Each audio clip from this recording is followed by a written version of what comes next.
Good afternoon, everybody. Let's just take a moment while everybody comes into the room. But hopefully everybody is nice and warm on this very cold winter's day. Okay. Right, let's get started. I can see the attendee numbers are now settled. Good morning, good afternoon. My name's Clive Dickin. I'm CEO of NASC. It's an honour to be on today talking about an extremely important subject, mental health and poor mental health. Obviously today we've got a brilliant agenda, but a few bits and pieces. First of all, we are going to be taking questions at the end, and we've got our questions function that's operational. Please, no question is a stupid question. Use it, pop them in as we go through our panelists and our subject matter today. We would really like to hear from you. Today's webinar is going to be about an hour long. Obviously, we've got a questions and answers section at the end, and we've got a bit of a fireside chat. Mental health, though, as a subject, has been around for many years, and it's only realistically in the last decade, following it being highlighted by the royal family and other key specialists and thought-provoking individuals, that actually mental health has become a significant subject. I think we've all recognised throughout our lives people who have suffered with varying illnesses, issues in their lives that create a challenge, and it's really quite startling as a subject that only in the last 10 years have we started to take it truly seriously and treat it at a similar level to that as of health and safety. If we have somebody who has an injury, or we have somebody who goes off unwell, it has an impact on the business. No different to having an injury mentally, that has an impact again on the business.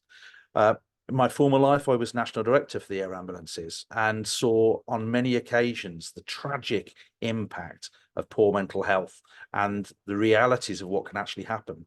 And even in organisations that are as well disciplined and structured as the ambulance services, they struggled and had challenges with mental health, and the impacts of those challenges directly impacted on the service delivery and capability. That's no different to today with scaffolding and access industry. So let's look at the agenda. It's again a very structured agenda today. We've got polls which are going to prize out some critical ideas about who's on and what the actual thoughts are of the sector.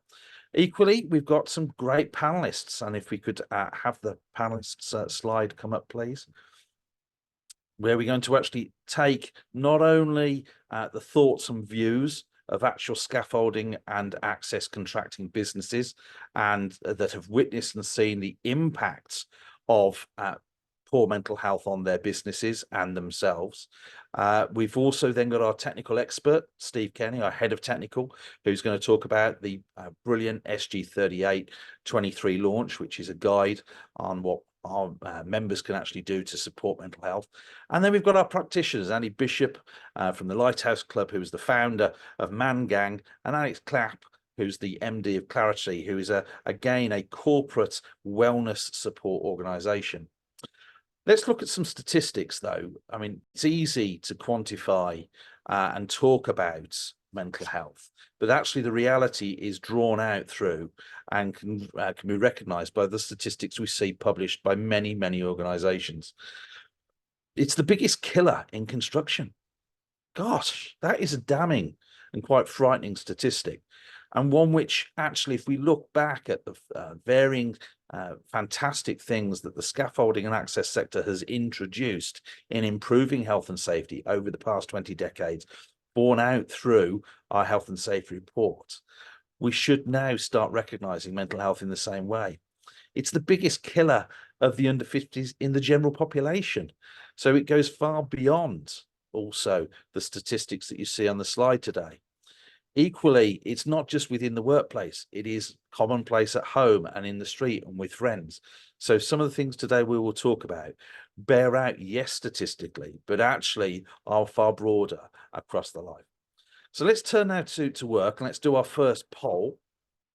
This is where you get to have your first say today. And hopefully that has all appeared on everybody's screen. So if you could start now answering those questions, which will really help our panelists today get a flavour and feel for. I'll share the results for everybody. And again, quite surprising that obviously mental health first aiders, there are some organisations on today that haven't got that. That may well be symptomatic of a small organisation. It may well be that actually the processes haven't quite evolved within the organisation. We'll explore that a little later on today. And then looking at obviously the impact and those businesses, again, quite interesting to see some similarities there between 79% and 73% who have actually witnessed and experienced it, but equally those that haven't. I wonder if there's a correlation there, which we might want to explore a little later today. Brilliant. Thank you for inputting into that poll. Okay, let's start with our first two panelists. It's an absolute pleasure to introduce, well, one is very well known, certainly to NASC, and the other is becoming far more well known. First of all, David Anderson, who's the General Manager of Allen and Foxworthy Limited. Allen and Foxworthy are an appointed by Royal Appointment organisation, and Dave has had a lot of experience working within NASC, both as a committee member and now chair of our Southwest region. Katie Boswell is the Business Systems Manager at Connect Scaffolding Limited and has been instrumental in managing and developing systems and policies in and around mental health. Katie, tell us a little bit about how the mental health has obviously impacted your business and your experiences with mental health within Connect Scaffolding. Yeah, thanks, Clive. So we've unfortunately been directly impacted by mental health. You're looking about 4.5 years ago, we sadly had 2 occasions where we lost 2 members of our staff. One of our guys from a site perspective, and then sadly from the office team. Obviously, for understandable reasons, don't want to go into too much detail on what happened, but they were struggling, and yeah, sadly lost their lives to it. So it's the lasting impact, especially for our guys on site that were kind of more involved in what actually happened that day. It had a significant impact on them as a team. You know, as we all know, you're very close with the people that you work with, and ask the question, what could they have done? But as we know, there's nothing that you can do. But at the time, our customer was amazing. We reached out to the various support systems available. So Lighthouse Charity and the Samaritans, they held a drop-in centre for the week after the incident every single day on site, which was instrumental to the guys. It really provided them with the support that they needed at the time. And likewise, we took that up again from our office environment. We had that here, drop-in centres, because the knock-on impacts are huge, even for the people that didn't necessarily know or have that direct contact with the people. It's very raw, and it brings it home as to how much people are struggling.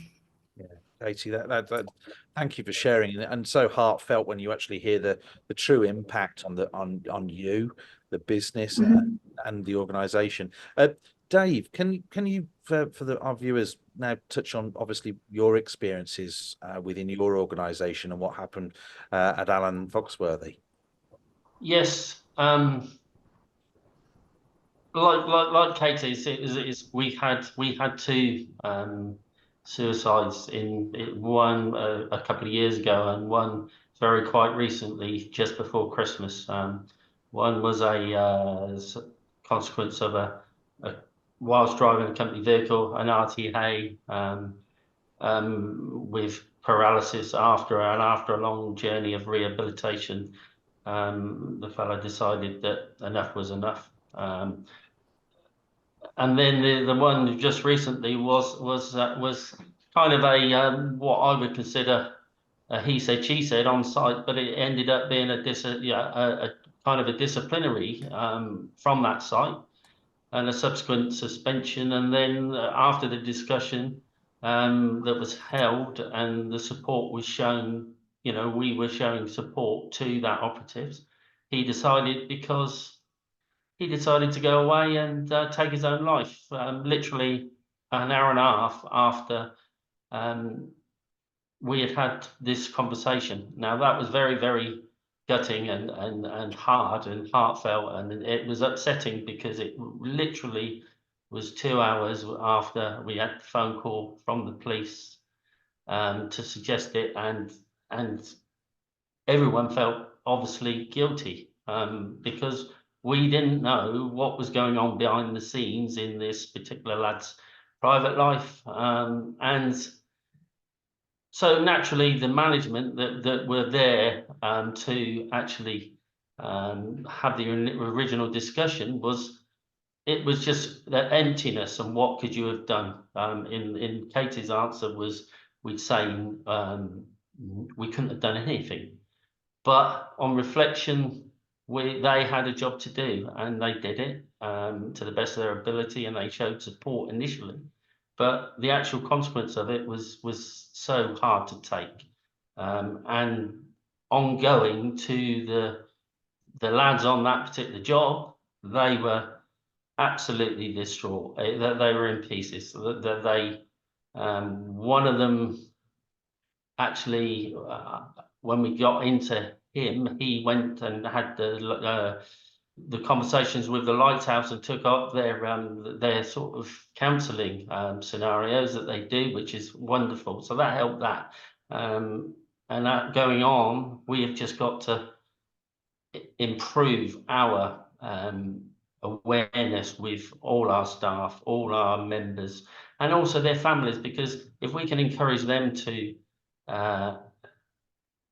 be aware of the stigma that's involved with this, then they can surely help their friends and their families and everyone else. So it will cascade all the way through the industry and their personal families. And Dave, Katie, obviously looking at what has been presented in the polls, this wasn't expected within your businesses, was it? There was no awareness of the tragedy that was about to unfold. Do you think that when you see the statistics that obviously there's around about 70% having mental health first aiders, yet 30% have not experienced it, do you think there's a correlation there?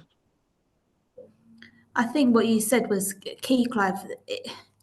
Even though the last 10 years, as you say, is becoming more of a topic and the stigma, everyone's talking about it, which is amazing.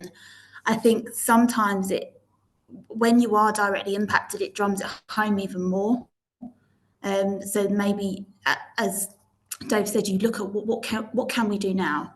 What more awareness can we drive throughout the business so that everyone can kind of help to identify the small list of clues that could help to save a life ultimately. So I think it really does take something like this to make you realise what you need to improve on. So I think there could be a correlation. It's going to be interesting to see if those two figures are linked, I think. And Dave, your thoughts? Well, I think the importance is going to be, like, we spend most of our working lives away from our families, working with workmates, colleagues, and you're with those people hours and hours in a day, most of your working life. So, and you're going to be the ones that are going to notice if they're slightly off color today, or the language isn't quite their normal. There's going to be these triggers that you're going to know about, and it was pleasing to see the poll that 70% have actually done the mental health awareness and first aid, because that should really be expanded right the way through. I'd love to see every company out there that's 100%, because that's going to improve our own awareness of the trigger points. So if somebody's slightly off, then we can ask them and it's about being kind. It's not about being macho. It's about being kind to everybody.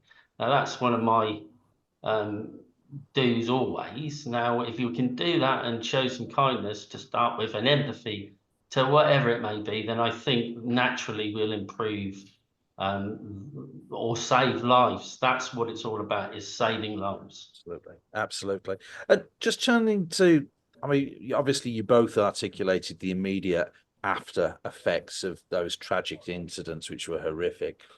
What was the more medium-term impact on the business? What did you spot anything that specifically, not only did you as good management and instantly start putting in places. But what were the other impacts? Were there other changes to the business? Sorry, I'll go first, Katie. The impact to our business was that it was the awareness that people aren't going to be firing in all cylinders, and they're going to. So then productivity to start with went down there. Absenteeism, their discussions with site managers where they nine out of 10 times they'd be very amenable, very polite, but we were getting occasions where people were just a bit disgruntled, just off colour, not their normal self. So those were the people that we should naturally just keep an eye on. We've just got to keep an eye on it, but directly it affected our day-to-day business. It did a couple of years ago, and we noticed a slight change in people's perception of caring about your workmates. So we changed it, and I think that over a couple of years, maybe, we've taken the foot off the gas. And I say the same about my business or our business. We've got to keep going on that treadmill and keep hammering away at it, because if you take the eye off the ball, and trust me, to all the other companies that have tuned into this today, it could happen to you. It really, really could. It's not exhaustive, and honestly, I'd hate to any one of you to have to deal with the problems that Katie and I have had to deal with. Katie? I mean, it's very similar to what Dave said. I think also something that, in a positive sense, if there is one, it's made us talk more, and it's allowed our guys to talk about it more and potentially given their own feelings on the subject, because in our industry they don't talk, and it is a very macho environment, and it's unfortunately in the past been seen as a sign of weakness to admit that you're struggling. And I think it's really trying to change that narrative and praising people that are so vulnerable and coming forward and saying they're struggling. So I think it's enabled a starting block, I guess, over the last few years for us to really build on, and trying to allow them to see that it's a good thing to come forward and talk about it. Yeah. Brilliant. Thank you, Katie.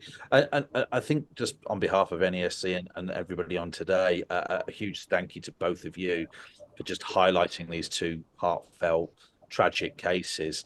I hope that today, these messages that you've shared with us go some way to highlighting that it can happen to any business. It can be, yes, as a result of an action or an activity that is a necessary part of business to protect the business or to take corrective action because somebody is doing something that warrants disciplinary action. But actually the effects externally on an individual can be unseen to a business. And actually the impact of what is just normal day and life of a business, the external effects of an individual's life that go way beyond the yard, the site and the van or the vehicle, can have a far-reaching impact on everybody, not just the actual family and everybody involved, but also work colleagues and everybody involved. So thank you for sharing today. I think it's really, really important. Let's move to our poll. We will come back, Katie, Dave, to you a little later when we have our fireside chat, but thank you again. Let's start now with the poll 2, and again, I'll just do a little reminder while I'm getting the poll up. For those that have got questions, please feel free to get those up onto the Q&A. I've just launched the poll now, so if you'd like to start clicking away, some fairly straightforward questions, but this is all teasing ready now for Steve Carney, our head of technical, who's going to take us through the important guidance that NASC launched last year. There we go. Thank you, everybody. Let's now share and have a little look at those. So again, quite interesting. There's around that 70% mark on that first question. How many people have been impacted by poor mental health? Again, quite interesting to see today that we have around that three quarters to a quarter. recording mental health sickness, again, I thought this is a really important point, and certainly again intriguing to see such a broad breadth of responses, because certainly within SG 3823 and our guidance, we obviously look at the recording. What I'd like to do now is introduce Steve Carney, our head of technical. Steve, if you could switch your camera on, and we'll obviously be able to take you through, and he'll take you through the important steps that we've been making to support the sector with our guidance. Over to you, Steve. Good afternoon. The NASC has developed its guidance, SG 38, to help scaffolding contractors and their employees understand the mental health issues our industry faces, raise awareness, and help break down the stigma. And it is a stigma we need to deal with, which is associated with all aspects of mental health. Good mental health is defined as a state of well-being in which every individual realises his or her own potential, can cope with the normal pressures of life, can work productively and fruitfully, and is able to make a contribution to the community and to their family and friends. The 14 pages of SG 38 are packed with information, data and suggestions, and I'll briefly go through the guidance notes on the following slides. Next slide, please. The images and statistics of poor mental health can be upsetting, as we've heard. Every day, 2 of our colleagues in the wider construction industry take their own life, which is quite shocking.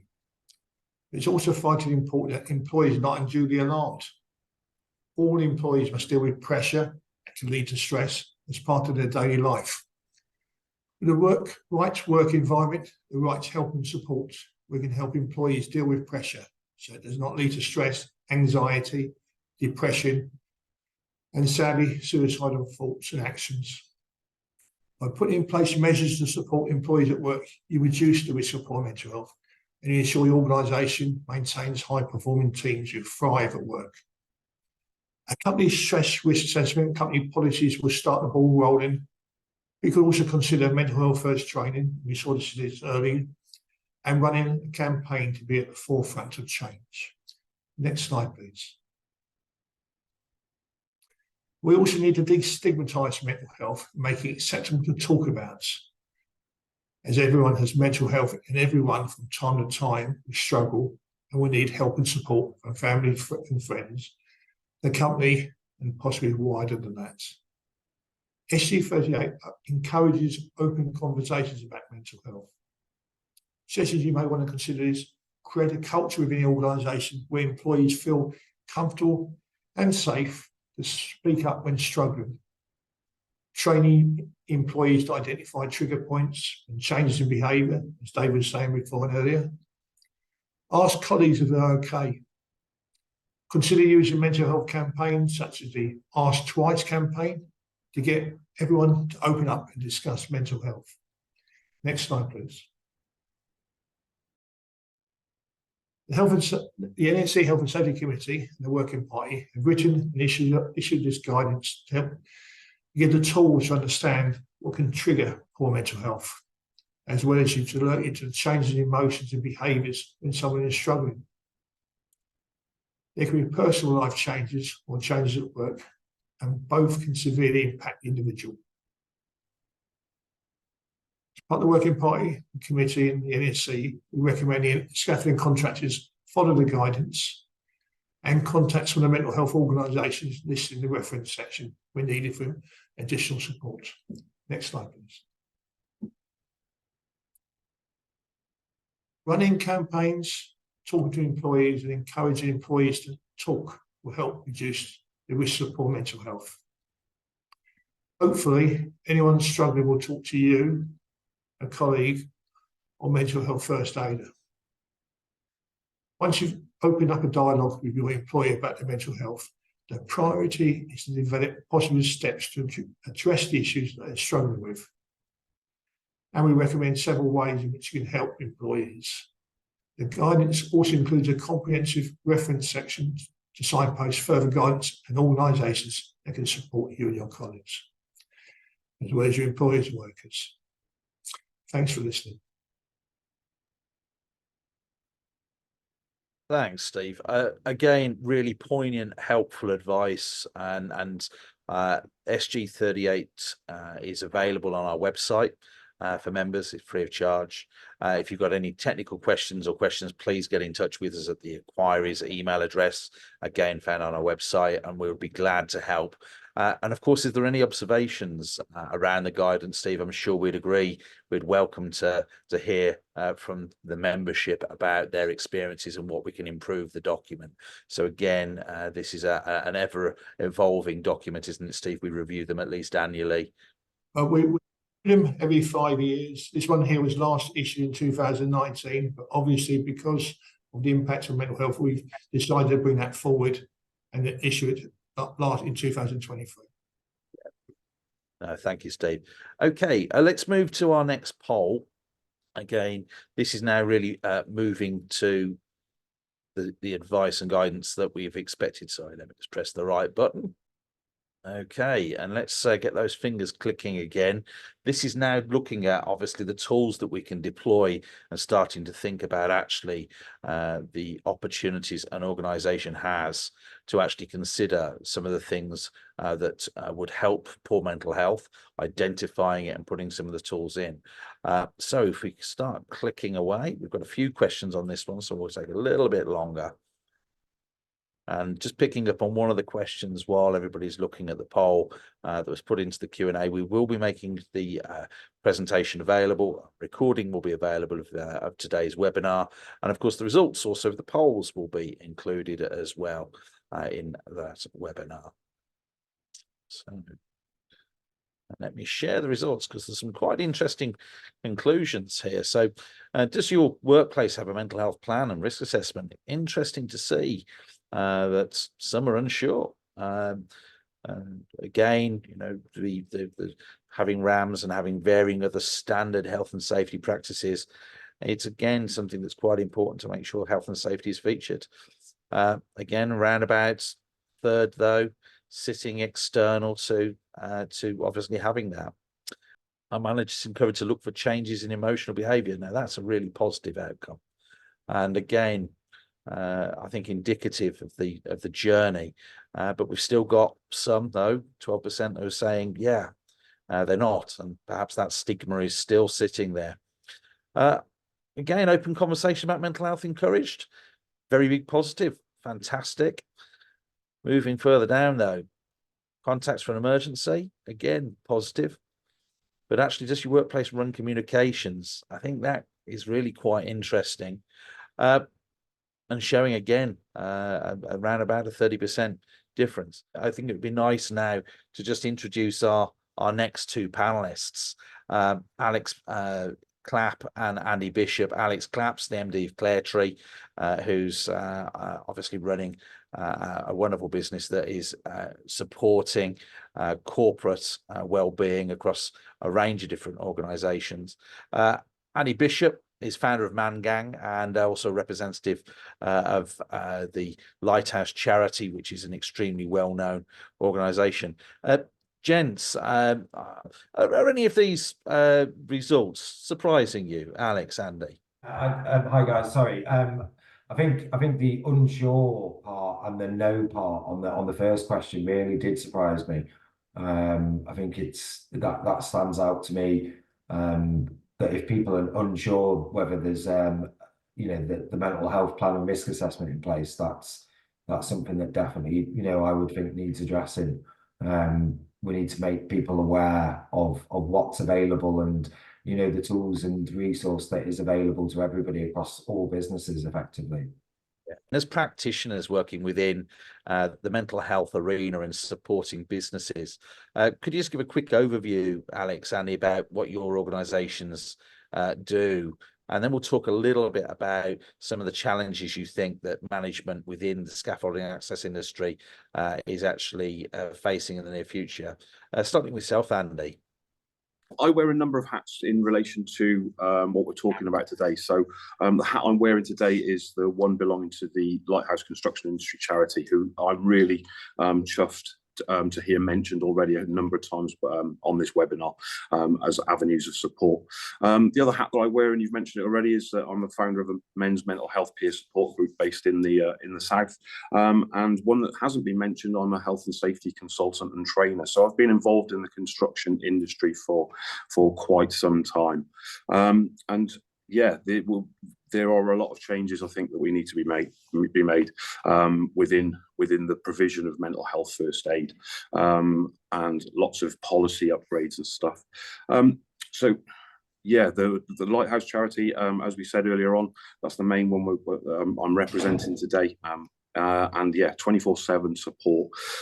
We often get labelled with the mental health support brush, if you like, but that's not the only thing we provide support for. And if you think suicide happens for a lot of reasons, it might be a spur of the moment. That spur of the moment suicide might come from financial distress, emotional distress, physical well-being, things like that.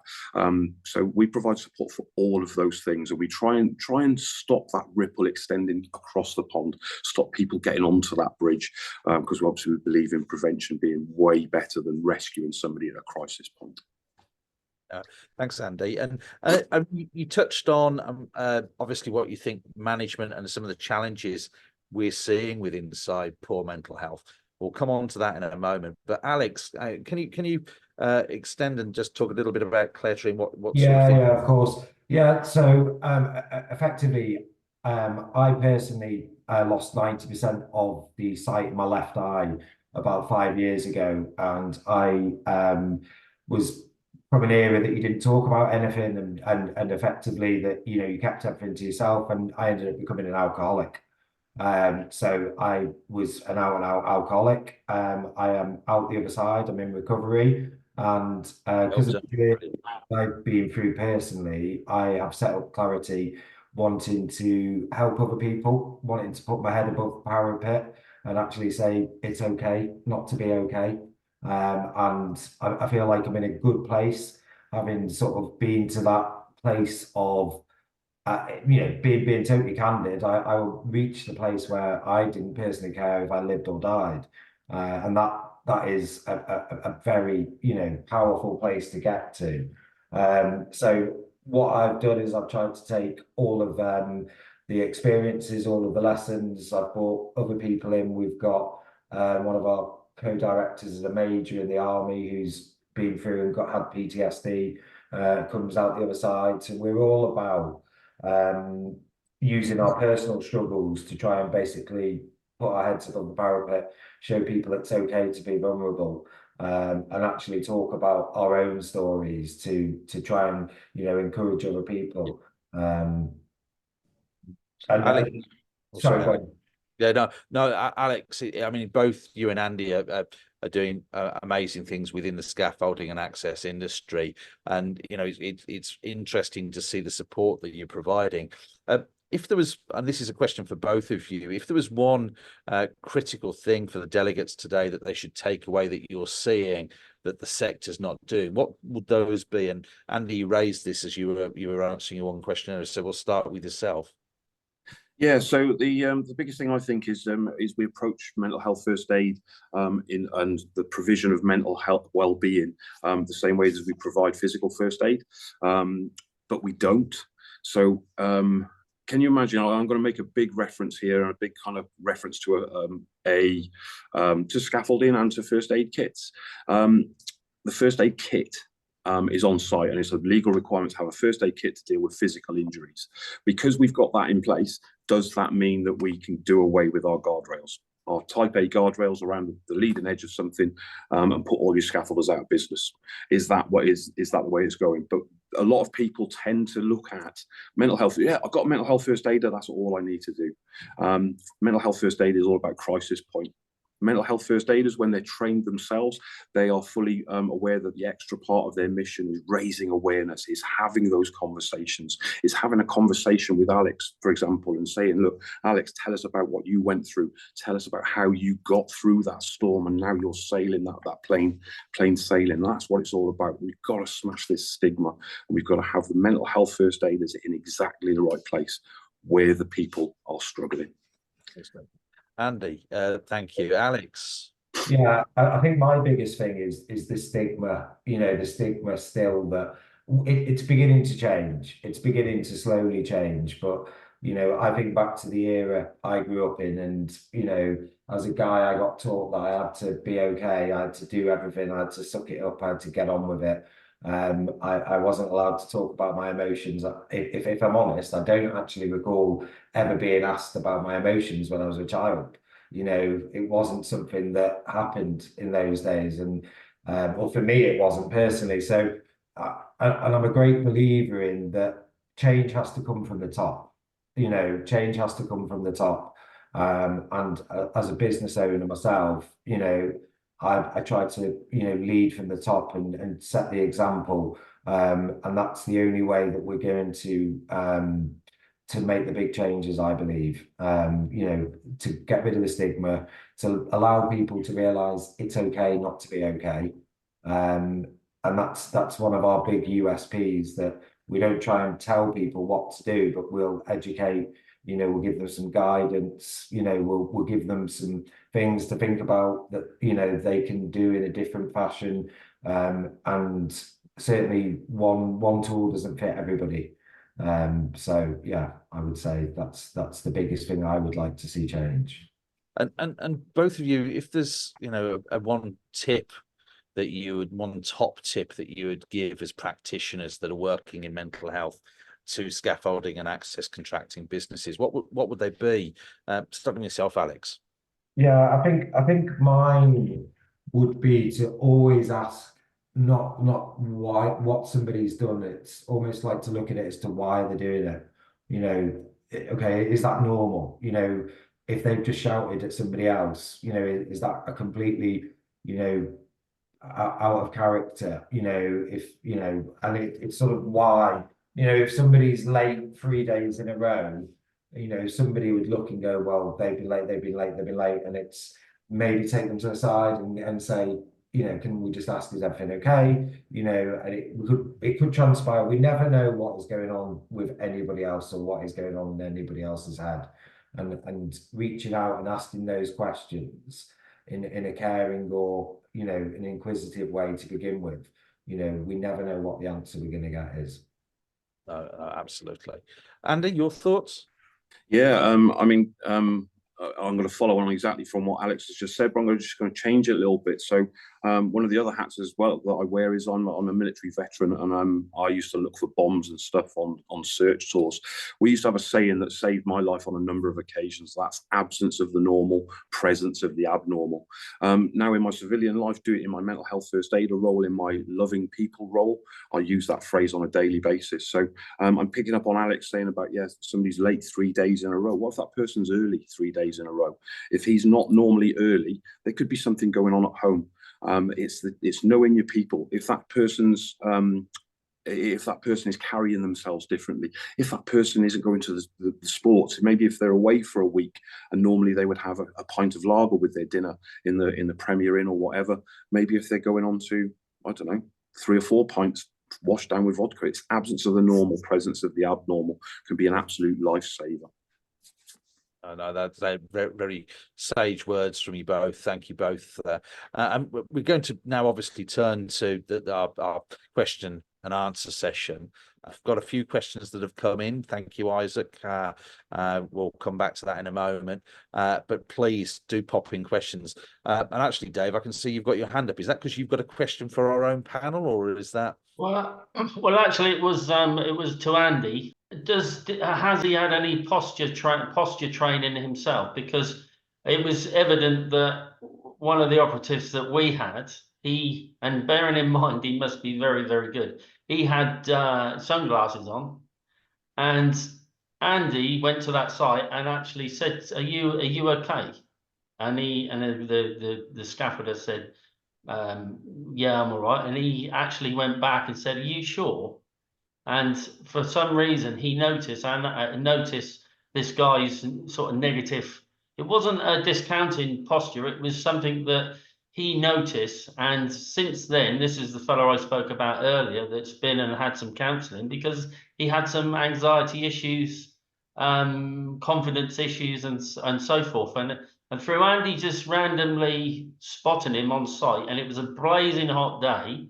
And credit to that organisation, because he's given some very good help to an operative of mine, and I'd like to thank him for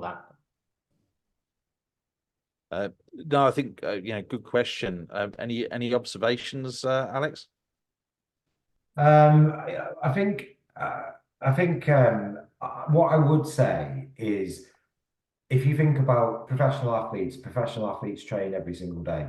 I personally go through and work on myself every single day. And, people look at physical health and the importance of physical health, but I don't think people actually associate the importance of mental health as much as physical health. And I think both go hand in hand, that the mental health is probably even more powerful sometimes than physical health. I think as a collective, we need to make sure, that we are looking after each person's mental health. And, to the point, Andy was mentioned then of going and checking once and going back and checking a second time, because he obviously had that intuition feeling that something wasn't quite right. And yes, people's stock responses, I'm fine. And there's, as soon as somebody tells you I'm fine, it's a red flag to me, saying, okay, right, something's not quite right. But that comes with experience and different bits. It's interesting, isn't it, Alex? And I think this is something that strikes me when I look at the health and safety report NASC has published over the years, and seeing improvements from the use of things like harness, and where you then see the recognition of the non-use of a harness when it should be being used, being picked up by team leaders, charge hands, etc. Yet we're not treating the symptoms of mental health in the same way. If you saw somebody with a harness that's not connected, you'd instantly pick them up. But actually see somebody that's struggling, that has that change of behavior or coming in, are we tackling that? Do you see that being trained across the team and across the industry? Dave, Katie, from a contracting perspective, do you see that happening? Well, I'd like to think that it's going to happen, but it's what we need to do. Is emphasize and cajole our directors to put their hands in their pockets, because some of these things are driven by financial ramifications. So therefore, as I said earlier, we've got to emphasize that it is important. And the fact is that if they don't, and people one lose their life and the others are not working productively, working with the same due care and attention, there's going to potentially be a bigger loss at the end of it. So it's something we've got to do, is get everyone to be kind and put their hands in their pockets and benefit, and like ultimately our operatives, our office staff, everyone that's involved in the business will feel loved and be happier in their work. So hopefully that will help them in their private lives as well. Yeah, no, absolutely, Dave. Brilliant point. And Katie, the old wonderful mic wasn't on, but Sorry. no, Yeah, I was don't worry. muted. Technology for yeah, well, I mean, something that we have done has been via some supervisor training, and as part of our point of work risk assessment, we've implemented it's already kind of been touched on already, the ask once, ask twice method, and that's now part of our core assessment every day as part of our point of work briefing, to make sure all of the team just have that quick chat. It doesn't have to be a massive conversation each day, but they get to know, as we've spoken about, the norms of their guys that they're working with. What is their normal? Asking them each day, are they fit to work? Is everything okay? And it's just something that we know is being done daily. Obviously, there's much more that needs to be done to support that throughout the business, but it's just those little checks on your team each day to kind of get that sense of where they are. So that has helped a bit. Brilliant. No, brilliant ideas and great suggestions, Katie. I mean, just coming on to that words that we've been dancing with through today's webinar, the stigma. How do you think, panel, we can do things differently to start removing that word stigma? And I'll turn firstly to our practitioners who daily see scaffolding access contractors. I mean, Alex, what do you think, we should be doing to remove that stigma? Personally, my view is that it needs more people to be vulnerable and actually be willing to speak about it. And because the more people that we can bring forward to be open and to actually say, yeah, I've struggled, and you're not the only person, who has this thought, you're not the only person who has this feeling. It creates openness, and openness then, I have never been to a talk or to do something where I haven't done a share and somebody's come up to me afterwards and said, I've been through that, or I felt this as well, or, because it creates, openness, by realizing that you're not alone, that you're not the only person that has these thoughts, these feelings, whatever aspect they are of mental health. There is other people, who basically go through and have been through and may continue to go through. And that's okay, because I can't control a thought or a feeling. The only thing I can actually control is what I do with it. And that's the most powerful thing for me. Katie, what's your thoughts? Yeah, I mean, I agree. I think it's very much it's recognizing that it's so subjective, I think, as well, is one of the main things. And you might have exposure to it as a business from a certain person's point of view, and then you sometimes think, oh, I know the signs. This is what usually happens, and it's really clear in everything that everyone's said so far today that it's so different and it's so complex. And I think it is just trying to keep an open mind and recognizing that we also aren't there to completely fix the problem. I think it can put a lot of pressure on management, a lot of pressure on the business to think if you have someone that's struggling, that you feel totally responsible for sorting that out on your own. And there's so many other resources out there to help support us, but also us directing them to the best port of call, whether it's their GP, whether it's reaching out to the Lighthouse charity. It's kind of recognising that no one's in it alone, including management. Yeah, and I can see Andy holding up a card, and we'll come, I think, back to that keyword resource, Katie. I think let's ask the question: what resources do you think businesses and organisations need within the scaffolding and access sector? I mean, Steve, if I don't mind coming to you, because obviously as our head of technical and the inquiries you see from the health and safety committee, have you got any sort of thoughts around what we're seeing coming from the sector, from the feedback from members? And then if we come back, then I think to Andy, just from the Lighthouse Club, with the resources they see available.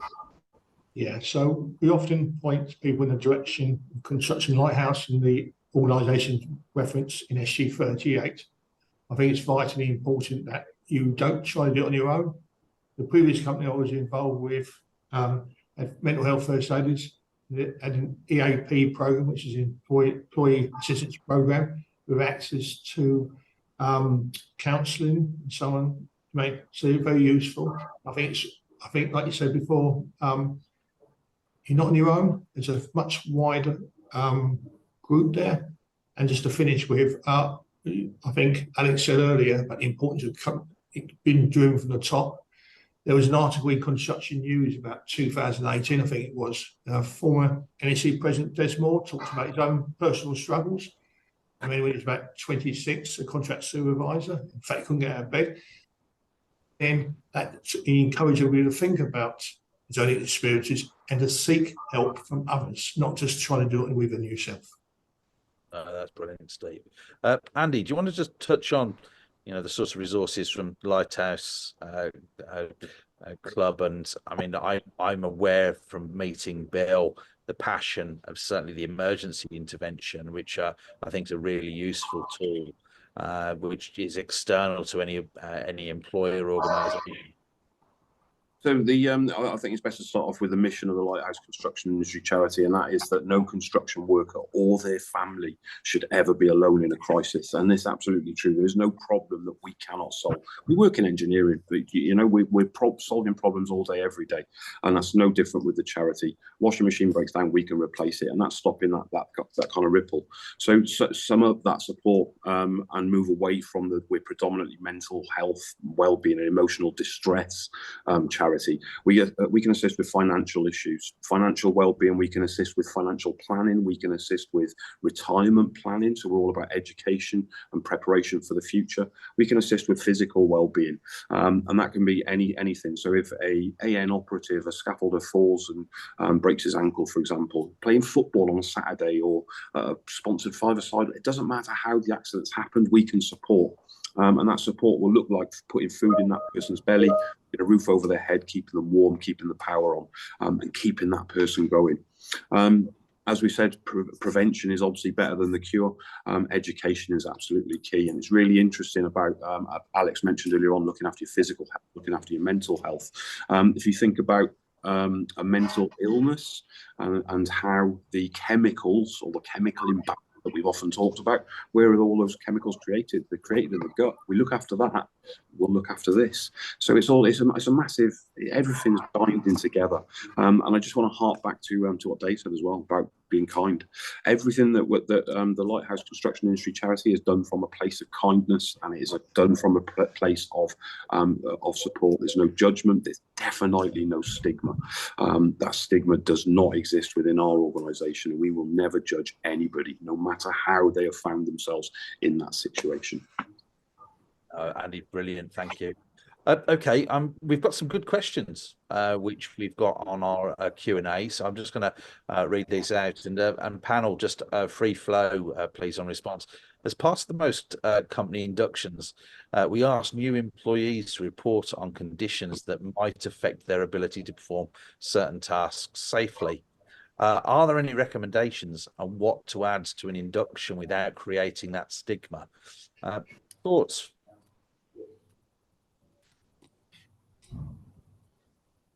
I'll go forward. Obviously, got SC38. It's a good starting point to start with discussion. And it also will lead on to the other point is about getting that vulnerability, is get the person given the induction to explain about how their own his or her own struggles as part of the induction process. Yeah, no, absolutely. And I'll respond as well from my personal training as a manager in human resources. We have to be very careful about the information that is gathered and the misuse of that information, but that must be balanced with the realities, certainly within the scaffolding and access sector, working at height, and the risks around and associated with working at height, asking open and honest questions. And we shouldn't steer away from asking potentially questions around certainly health, physical health contributors, but equally, as Steve mentioned earlier, the use of the EPA programs and other systems in the induction to show the support that is available from the organisation. The points of contact, such as mental health advisors and first aiders, is critical in the point of the induction. And through that process, if somebody is volunteering information about their challenges in the past, that they're honest and open, setting a policy within an organization that actually you're supportive of good, positive mental health and good, positive sharing in a private and confined way to the betterment of the business is by far the best way to actually address it. So rather than actually asking an explicit question, stating the position of the organization and the routes to getting help is the real big key. I think the interesting aspect is how a business then treats an employee or individual who at that early stage is presenting with potentially a degenerative or long-term mental health issue that is underlying, and that's where you stray into occupational health. And there's a whole host of advice and guidance which I would suggest is a subject for another webinar. I can see a hand's gone up there. Dave, did you want to add something in? Yes, please. It was just that part of the induction is obviously very important, and as Steve mentioned, mentioning the mental health and wellbeing guidance is a great idea. But the other thing I've because 9 out of 10 times inductions are very insular, cold sort of things. Give you your tickets. This is what you're getting paid. Very sort of, I would say, sort of just that you're going through the rigmarole of just getting them back out on site, getting them back onto the site as quickly as you possibly can, because somebody in the van is waiting outside ready for this new starter to go there. Now, I think that an interview process with that operative before the induction is a good thing, because you can talk to that operative and also do like an interview where you find out things about their families and whether they're married, how many kids they've got. There's some of the issues that you may find out just through having that informal chat before you actually stick them out there and hope that they're going to come up with the goods. Now, I think that's something that, you know, I'd like to think our team do. I certainly do it when I go to meet a lad that's on site for the first time. I encourage open conversation about their personal life, their interests, their hobbies. What do they do? I bore them with mine as well, and that way they get in that camaraderie, hopefully, to talk to you in the future about any issues that you may have. You know, it's something that I think is important. Yeah, We should do better. no, absolutely, Dave. And I think, you know, we've got to look at induction as just one part of the entire process. Coming on, because I'm conscious we're 2 minutes over. Got a couple more questions which have come from the floor, which I think are really good questions. And I'm sorry we may not get to all of them today, but if we do, we will come back privately. Ian Pickard has said, what about drink and drugs within the industry? And I presume that's framing it that obviously there's a prevalence with the types of workers we have, but I think it's more broad than that. Drink and drugs is in every industry. It's prevalent everywhere. But Andy, I see you put your hand up there. Yeah, just want to throw that out there about the drink and drugs thing. The drink and drugs is a coping strategy that people turn to, and I want to see if test everybody's memory now and go all the way back to point number 7 on that first slide. Mental health issues. 50% of mental health issues are put in place or in place by age 14. 75% by age 24. Mental health issues like recognizing alcohol and drugs getting put in place. They're issues, and they're getting put in place by age 24. What do we do between 18 and 24? Where are our apprentices coming from? Where are we learning our trade? What's going on there? And this is the kind of stigma that needs to be broken. And this is why we need to have the right people being raising the awareness as mental health first aiders. Alcohol and drugs needs to be treated as not the issue itself. We need to get under that. We need to find out what is causing that coping strategy. There are hundreds upon hundreds upon hundreds of super success stories of people overcoming the adversity and the negative effects of alcoholism and drugs. And Alex mentioned earlier on, he's a shining example right there. Andy, very sage words again. Thank you. And coming back then to the final question. Well, we have a couple of others. One, Emma, we will reply directly. Yes, we can help with a mental health plan and risk assessment. I'm sure Steve and the technical team will be able to come back to you on that point. We have often discussed about the point of contact that is confided in, not to take on too much of a burden themselves, as will often impact on their own mental health. How do you deal with something that is confidential? Does it work like safeguarding? You have to make individuals aware of sharing info, ? Alex, I mean, obviously this is something where in the broad role that Clare Tree plays, have you got any sage words for Michelle?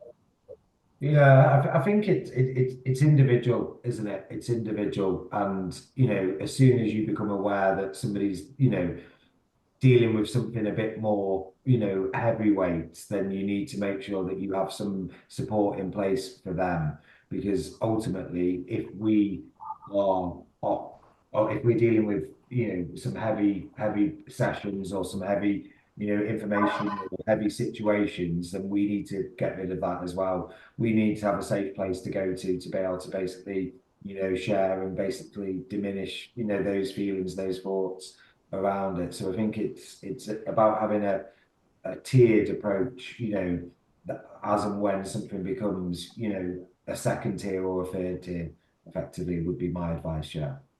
Brilliant. And Andy? Yeah, I just want to add on to that. And again, I'm going to wave this card about here. There's a QR code on these cards. It takes you through to the mental health or our construction industry healthline app. On there, there's a specific section for exactly what that question is all about, the care for the carer. If it's all confidential, it's all anonymous. You can record interventions, what you did, what further help is needed, required, suggested, and all that kind of stuff. The best thing, again, it's all free and confidential. It also helps us look at interventions and helps the Lighthouse charity look at all the statistics and stuff, and we'll see what's working and what's not. Brilliant. No, that's great, Andy. Well, time is against us, and I think we could probably talk about this subject a hell of a lot longer. It is an extremely important subject, which I think we're on the journey. We've got to keep coming back to this, and I'm sure as either NASC publishes more guidance and advice, or as we want to discuss developments and best practice, NASC will, through our webinar program that we've launched, come back to this subject. Great discussion and debate. As I said, Dave, Katie, thank you from a contracting perspective. Brilliant insight. Also, obviously coming in, Andy, Alex, from a practitioner's perspective.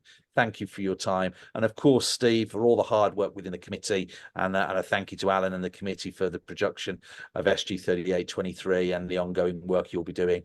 But brilliant to see you. If you have any inquiries or questions after today, please feel free to drop us a note through the inquiries at nasc.org.uk email address. Alternatively, obviously, you can give us a quick call. Again, thank you, and I hope you found today useful.